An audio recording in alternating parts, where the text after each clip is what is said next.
Yeah, that's okay. Okay, you're live. So, okay, I'll just go on mute. Okay, so anyway, let's. Okay, so I think we can just start. Huh? Yes, I'm Can okay. I just play this? Okay, I'll just play.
Hi, everyone.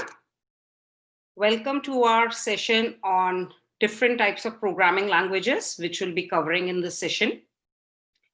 I am from Young Gates, and the purpose of this channel is to give you guys exposure to different types of codecs.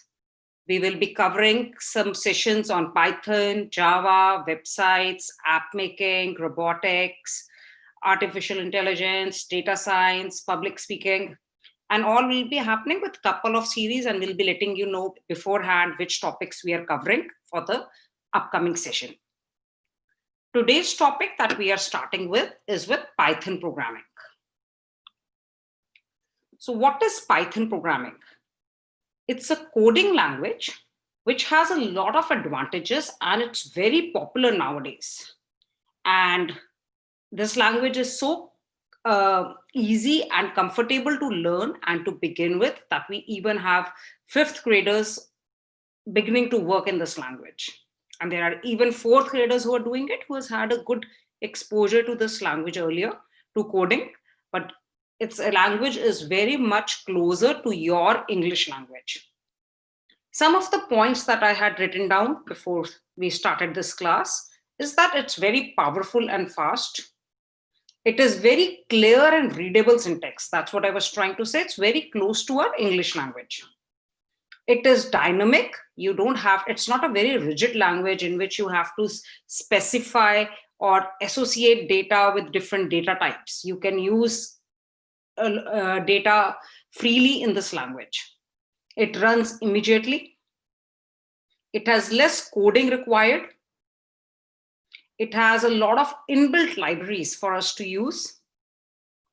It is portable and it is modular. You can things that are using again and again, we can put it into modules. So let's begin with our journey of how Python works. And to do that, the first thing we need to do is download Python.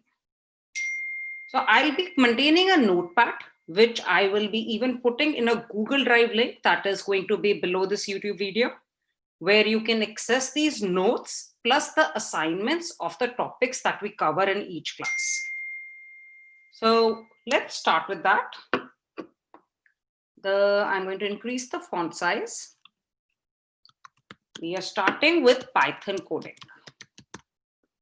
The first thing I want you guys to do is, let's go on our Chrome or whichever browser you are using, and right over here, download Python. And you are going to get a link from python.org.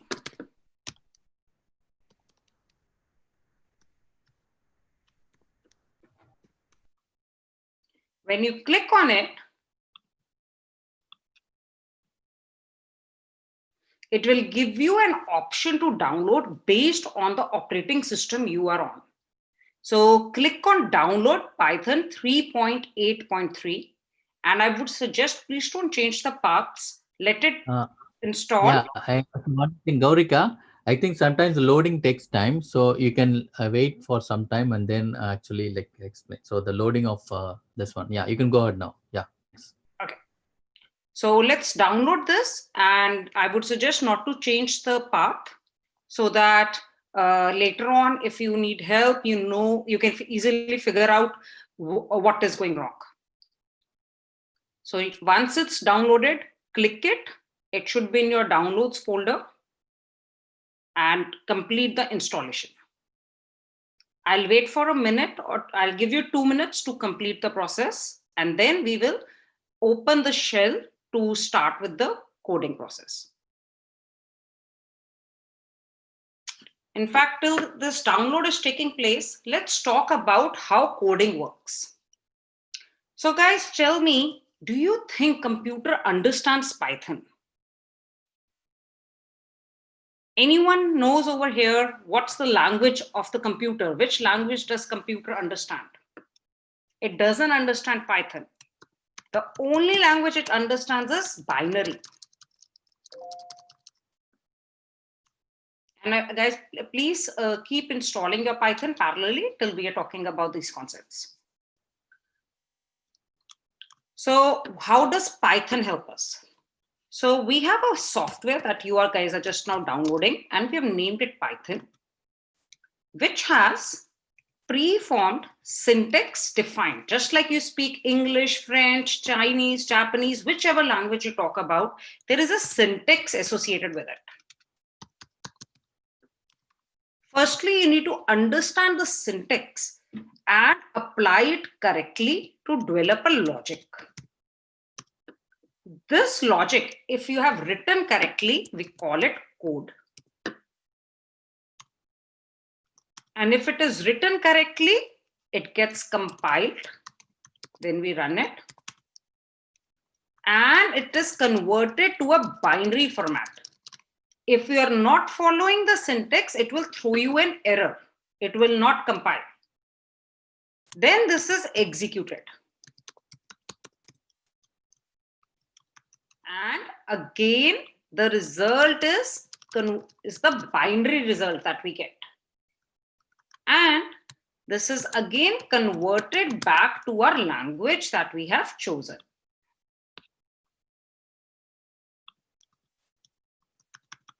Which we call as result. So where is our effort involved? Is to see the end result, and over here to build the logic, understand the syntax and the logic. All these things you don't have to take care of.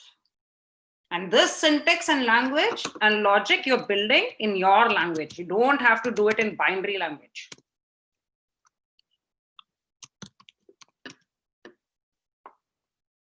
Because if I tell you now to write a code with ones and zeros, believe me, even I would not do it. Then what will happen? We'll build a code and later on we'll realize, oh, we put some extra zero here, extra one here. It's going to be too tedious for us. So I'm assuming everyone's done with the installation of Python. So now let's find the shell where we are supposed to do our coding. If we are done with the installation, go to your search and type IDLE.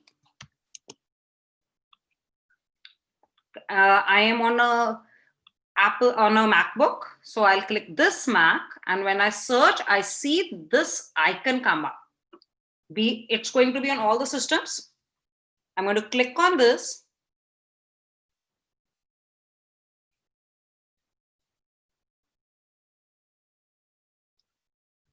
And it should open a window saying Python, whichever version you have downloaded just now, shell. And if I press enter, it should show you the 3 command prompts.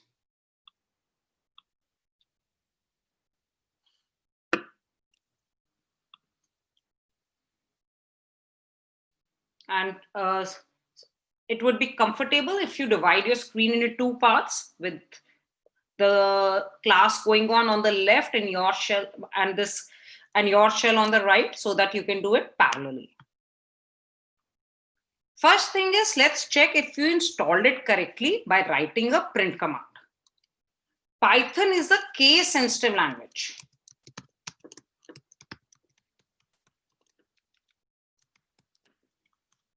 By case sensitive, I mean, I'm going to write here print parenthesis quotes hello world. So I expect you to have print in lowercase. Parenthesis means parenthesis. It's not, you cannot put a square bracket. You have to follow the syntax and rules of the language. And it should repeat hello world for you. If it happens correctly, it means you have installed everything correctly and completely. Now let's first do a little bit of warm up with the Python shell. For that, I would like to talk about calculations. What are the most common calculations that we perform on the shell? They are addition, subtraction. In coding, asterisk is the symbol used for multiplication. In division, what are the two results that we get? A quotient and a remainder. The slash sign is used for quotient, and percentage, it is called modulus, is for remainder. So let's perform these on the shell. We can perform calculations directly on the shell. Even when we start building programs down the line, we don't have to open calculator for calculations. We can perform calculations directly here and put it in our programs.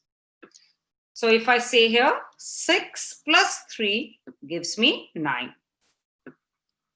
8 minus 5 gives me 3.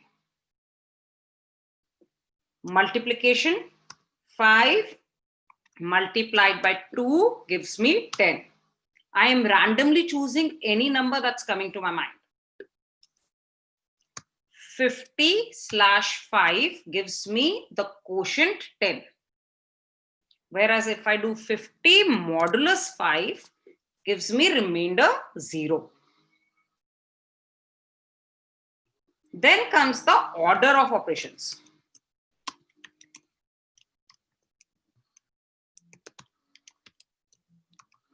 So what can you tell me what is the order of operations?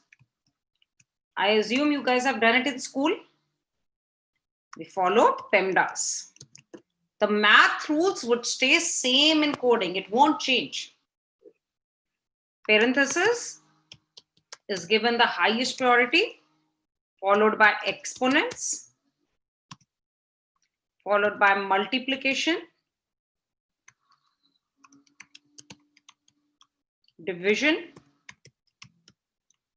addition, and subtraction.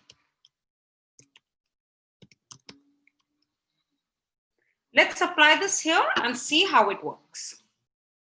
I say 5 plus 4 multiplied by 2. So what would be the order of operation here? 5 plus 4 or 4 by 2? Based on PEMDAS, multiplication has a higher priority. It will do 4 times 2, 8. 8 plus 5, 13. Now I say 5 plus 4 multiplied by 2 plus 1. Now what will be the order of operation? Again, multiplication gets a higher priority. Actually, instead of multiplication, let's do divide. 4 by 2 will give you 2 plus 5 plus 1, which gives me 8. In the same rule, if I apply parentheses now,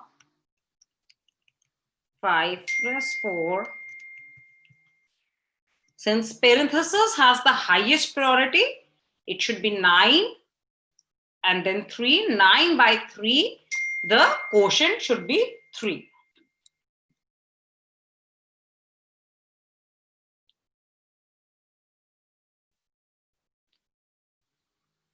Assuming we are done with one topic of calculations, just for a warm up, you will be having an assignment related to calculations in the Drive link given below. I'll be showing you the assignment that is there for you guys to practice calculations.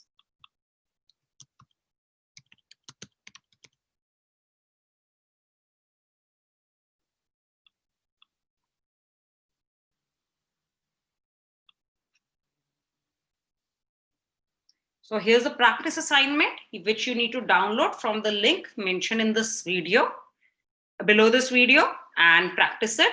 If you have any doubts in this assignment, please let us know and just put it in the comments and I'll be answering it to you.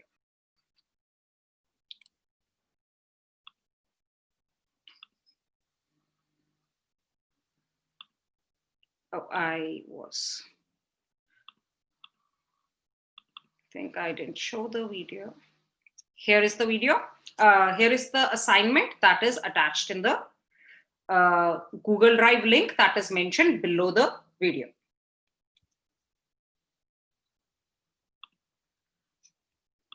Next, let's start with the topic of programming topics. That is, the first topic I'll talk about is variables. What are variables?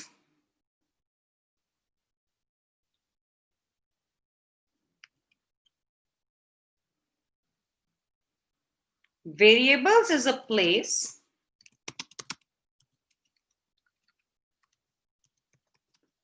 to store information. Now, what does that mean? To store information. To work in programs, we will obviously need some information that will be processing. And what will be the type of information? It can be numbers. It can be some text. It can be symbols. It can be alphanumeric. What does alphanumeric mean? Mixture of everything. It can be Boolean, which says true or false. So let's see what are the different types of variables. How are these categorized? The first is numeric variables. Then comes string variables. Then comes Boolean variables. Numeric variables, string variables, and Boolean variables. What are numeric variables? Numeric variables are variables on which math operations can be performed. Math operations are the operations we just practiced in the beginning: addition, subtractions, multiplication, and divisions. You can perform other math operations as well. I'm just keeping myself limited to the most commonly used operations. You have access to the whole library of math operations. And to assign value to a variable, we use the equal to sign. We call it the assignment operator. So let's create a numeric variable and see if we are able to perform math operation on it or not. I create a variable here, say number equal to 45. Now number is the name of a variable. I've used equal to sign, which is assignment operator. 45 has been assigned to variable number. So if I say print number, it should show me 45. Now I say number equal to 50. If I do print number again, it prints me 50. So I can change the value at any time. It will show me the latest value. Then I said that we can perform math operations on these variables. Let's test it out. I say number plus 5 gives me 55. If you see number plus 5, 55, if I do print number, what do you think it's going to print me? It doesn't have any equal to sign. It's just telling me what will be the result if I add 5 to it. So print number should still give me 50. But if I say number equal to number plus 5, now I am using the assignment operator equal to. What am I saying? To the existing value in number, add 5 to it and assign it back to number. If I do print number, what will happen? It gives me 55.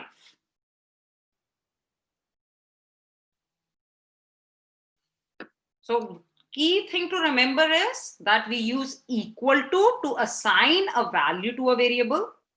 The variable name is to the left and value is to the right.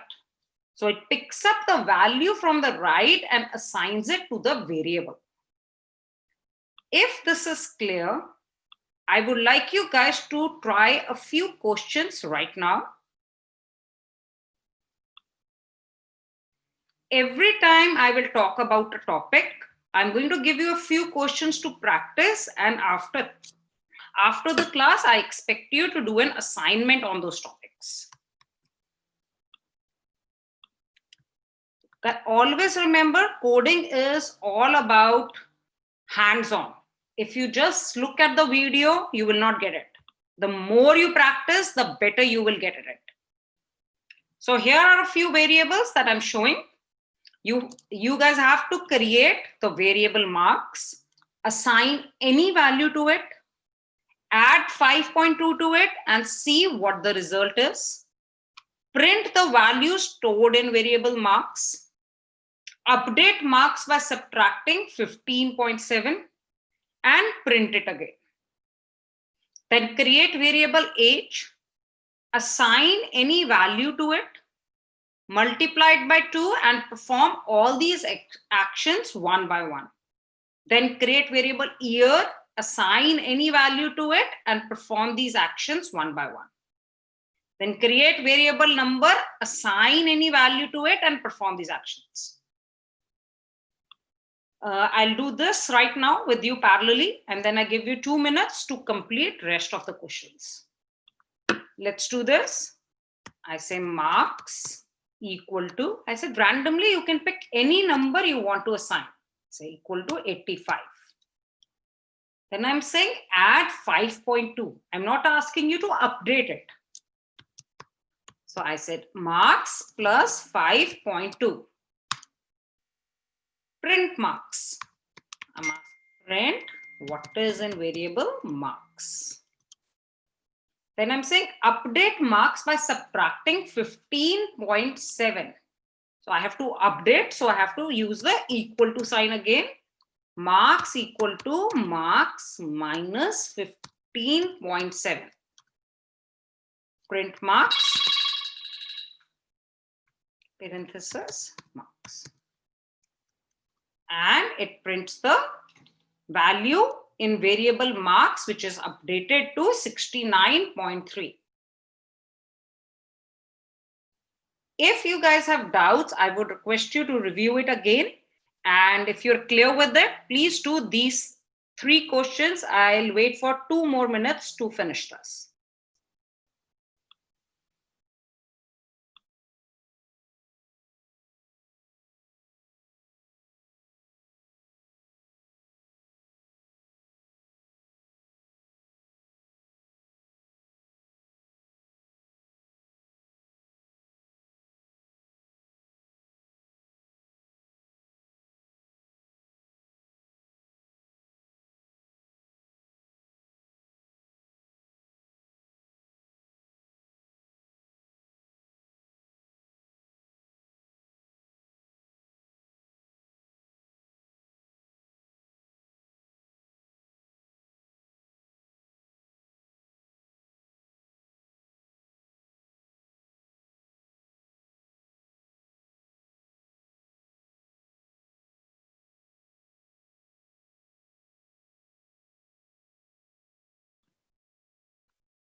I can do one more.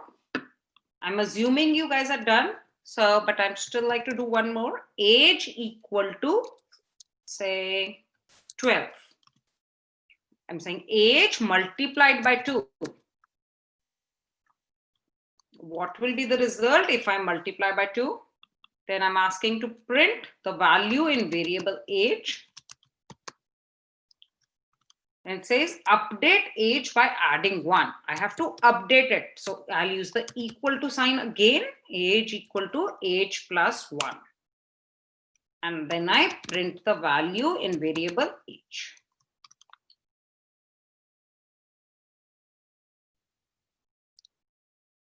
Just like I have been assigning integers, numeric variables can be both integers and decimals values. So let's do number again with the decimal value. I say number equal to 15.24. Again, guys, I'm randomly picking any number that's coming to my mind. Then I'm saying multiply it by 10.8. Number multiplied by 10.8. Update number by multiplying by, oh, I have to print number. I missed a step.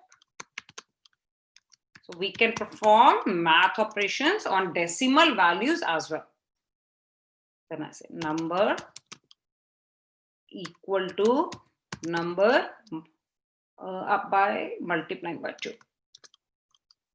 And I again print it. And I see it got updated after multiplying it by 2. So numeric variables are variables which have numbers stored in them, and the numbers can be either integers or decimals. Next, we'll move over to is string variables.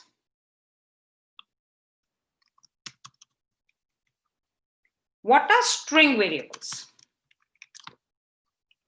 String variables are variables with alphanumeric data in them. Alphanumeric data in them. You cannot perform math operations on them.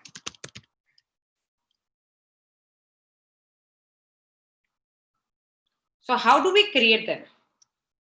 We start with the double quotes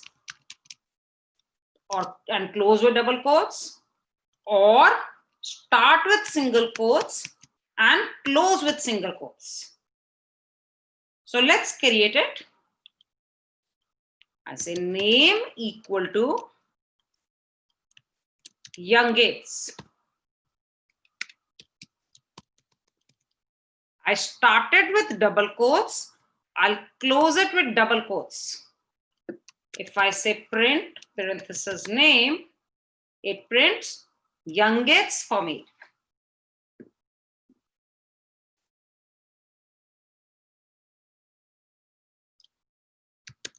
Language equal to single quotes Python.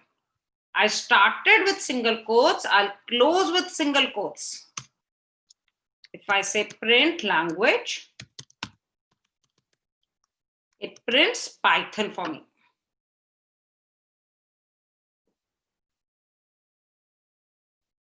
So let's try creating a few string variables.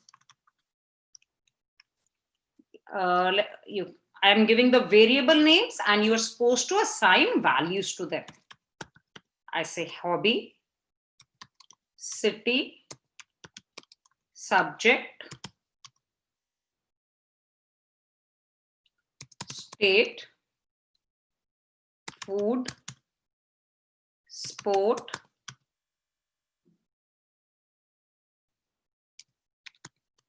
location.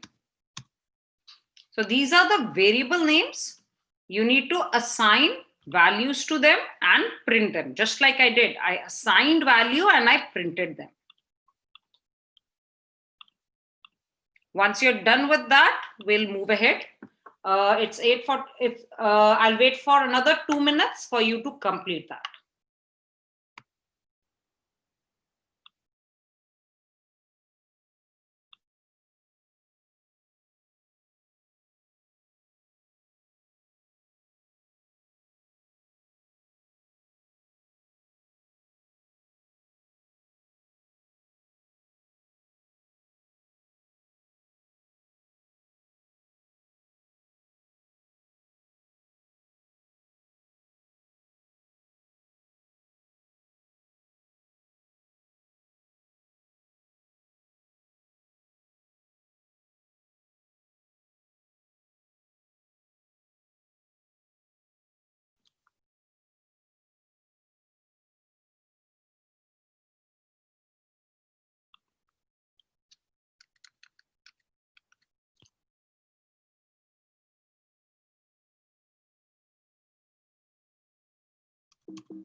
Okay, I assume you guys are done with it. If you're not done with it, you can pause and complete it. Next we talk about is Boolean variables. What are Boolean variables? Boolean variables have two values, true or false.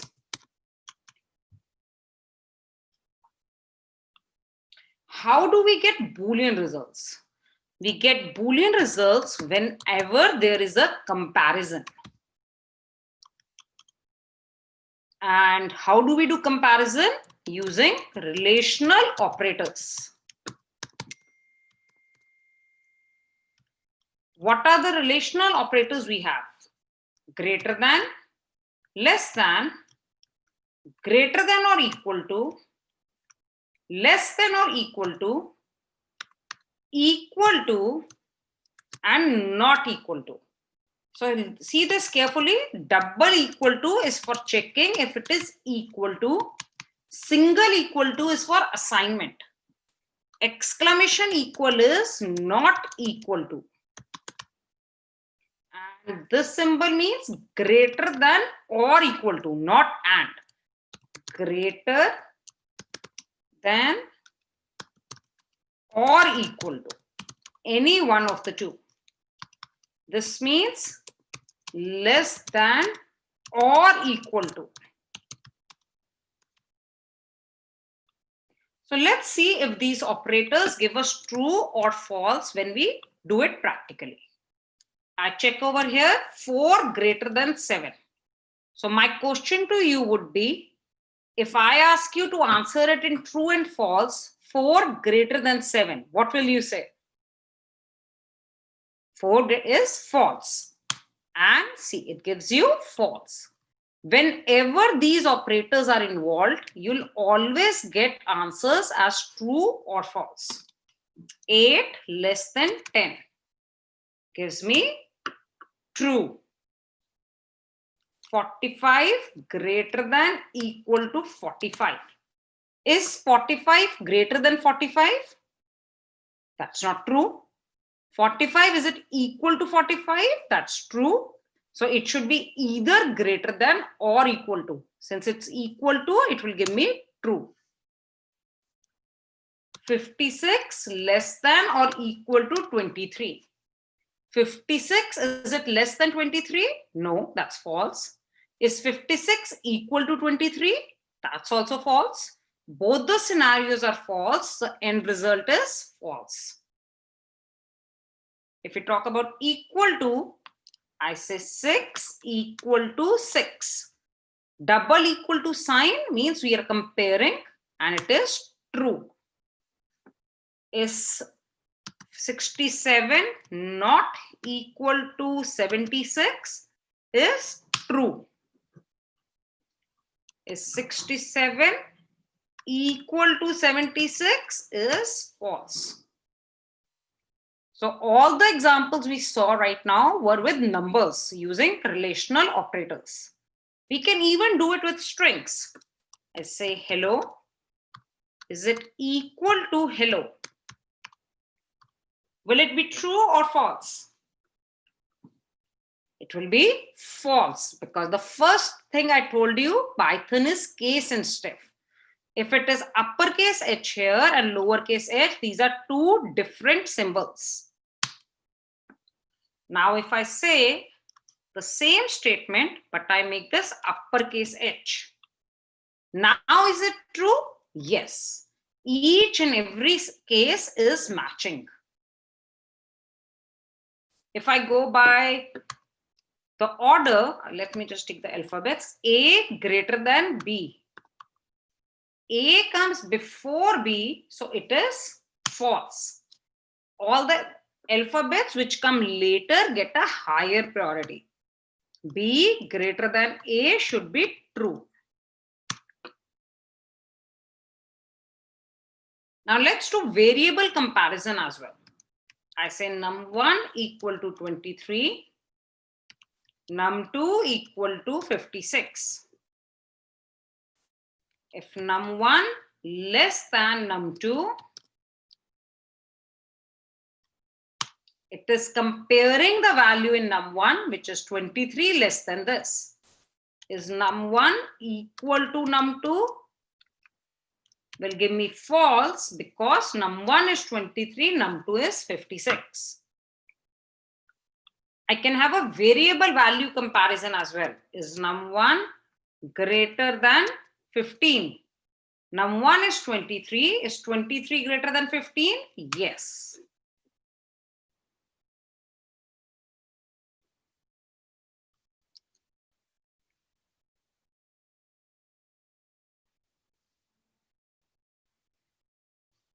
So we saw that we get true and false results whenever we do create relational expressions using relational operators. So what are all these that we have created? Are relational expressions.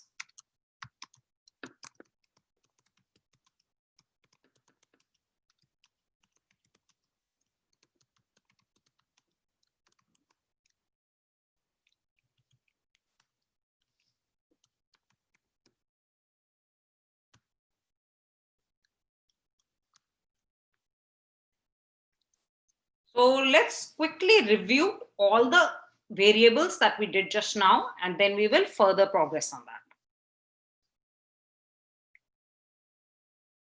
So we saw that variables is a place to store information.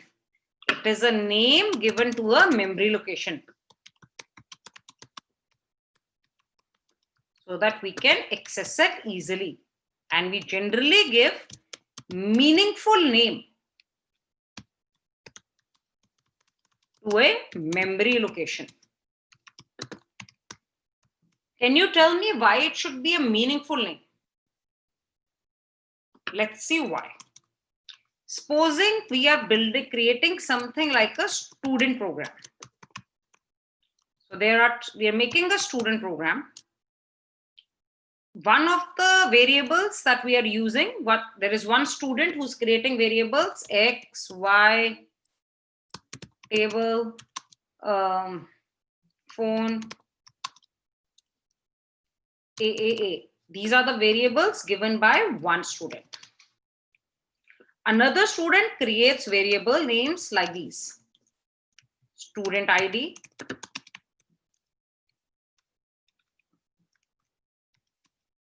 subject 1, subject 2, grade 1. There are 5 variables, 1, 2, 3, 4, 5. Grade 2. Now, when you are reading a program and you see variables like X, Y, table, phone, AAA, and for the same program, you are seeing student ID, subject 1, subject 2, grade 1, grade 2. Which program will be easy for you to understand? Here, X refers to the student ID, Y refers to subject, table refers to subject 2, phone refers to grade 1, AAA refers to grade 2. It is much more easier to understand this program because the variable names are very meaningful and self-explanatory.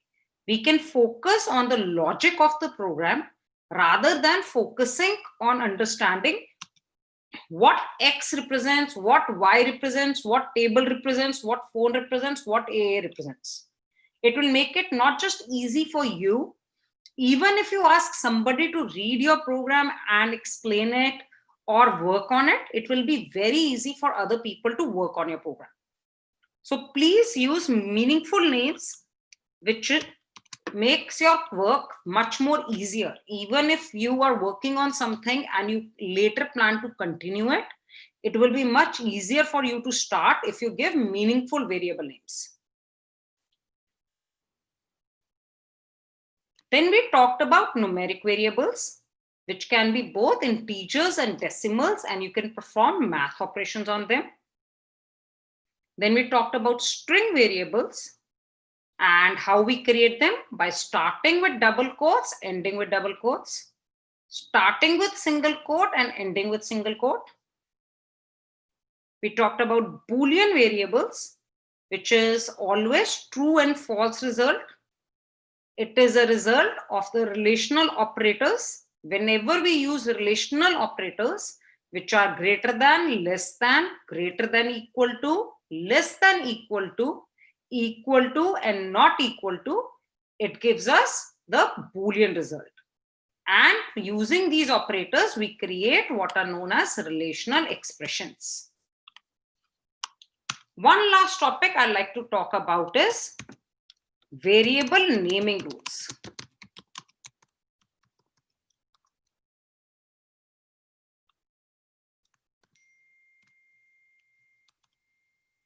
Number one, it starts with an alphabet. Number two, followed by number, alphabets, or symbol. Only symbol allowed is underscore. Number four, no spacing is allowed. Number five, there is no limit to length of variable name.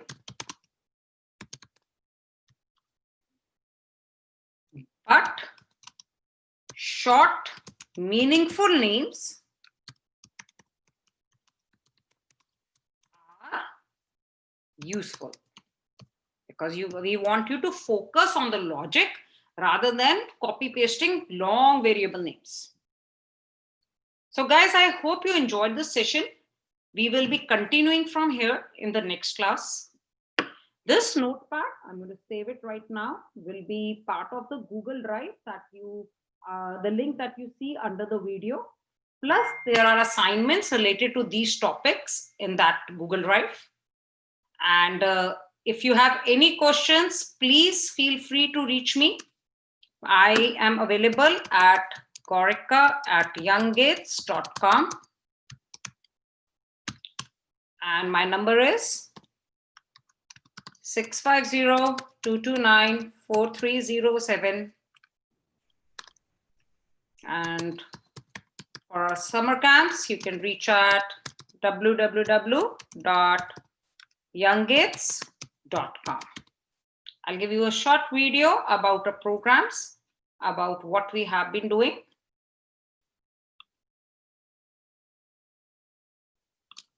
Do you want your kid to get ahead in the future? Of course you want to, but do you know how? Whether or not your child grows up to be the next Zuckerberg, programming is a highly useful skill for him or her to learn. It teaches vital problem solving, creativity, and communication. While it might be difficult to imagine a young mind learning something so seemingly complex, it's definitely an attainable reality. Young Gates provides various fun and interactive computer learning programs based on students' level of exposure to computer, beginning from Scratch, Python, Java, website exposure, Android apps, data sciences, and robotics. It includes weekly online classes that are interactive, and kids can share the screen with their live instructor if they need help. Visit www.younggates.com and learn more about how we help your kid get ahead in the future. I hope